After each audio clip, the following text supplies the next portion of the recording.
Yan ang madalas kong sinasabi, ang kaipokrituhan ng karamihan ng mga Pilipino na naninirahan dito sa bansang Amerika at sa mga ilang Pilipino na nasa bansang Pilipinas. Iniisip nila na kapag ikaw ay nasa Amerika, kailangan ang iyong pananalita ay kaparehas na kung papaano magsalita ang mga puting Amerikano na yan. Pero, sino nga ba ang ating dapat sisihin? Wala namang ibang dapat sisihin kundi ang colonial mentality na dinala sa atin ng mga dayuhang mananakop. Dahil nang tayo ay sinakop ng mga Amerikano, nagdala sila ng colonial mentality sa ating mga Pilipino. Nais ng mga dayuhang mananakop na tayo ay tumingala sa kanila. Nais ng mga dayuhang mananakop na pilit nating gayahin na kung papaanong pamumuhay mayroon sila. Ito ay parte ng imperialism, colonialism at capitalism.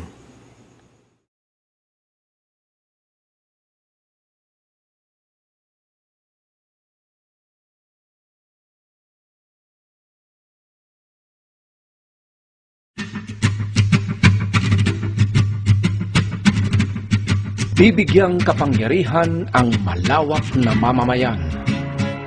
Ipagbabawal ang dinastiya.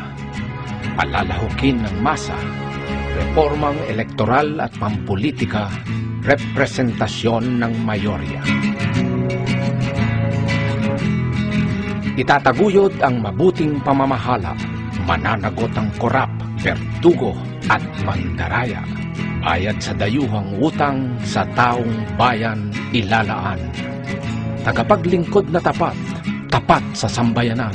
Sa sambayanan, may pananagutan. Makapilipinong ekonomiya ay bubuhusan ng suporta. Una ang kapakanan ng bayan, lalabanan imposisyon ng dayuhan. Tunay na reformang agraryo ay pahahalagahan ng ibayo. Kasama ang industrialisasyon, paunlarin ang lungsod at nayon. Iaahon sa kahirapan ang mayorya ng mamamayan. Ipagtatanggol ang magbubukid at mangingisda, kawani, empleyado at manggagawa. Mga batas at patakaran uusisain at ang mapagsamantala ay aalisin. Sasagipin ang kalikasan tungo sa masaganang kinabukasan. Batas na gumagahasa sa kalikasan, pawawalang bisa. Ipagtatanggol ang likas yaman, rehabilitasyon ng kabundukan, pagpapayabong ng kagubatan. Ipagtatanggol ang pambansang kasarinlan, panghihimasok ay hindi papayagan. Isasaayos ng batas at pakatarungan ang mga tratado at kasunduan ng bayan.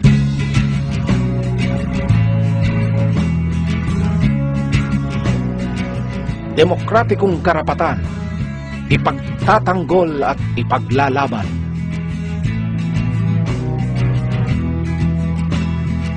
Pagpapayabong at pagpapayaman sa ating kulturang makamasa at makabayan. Pagpapahalaga sa pambansang minorya at sa iba't ibang kultura at wika ng buong bansa. Ibabandila ang siyentipikong pag-iisip at progresibong kultura. Isusulong ang laban upang ang kababaihan at bata ay mapangalagaan.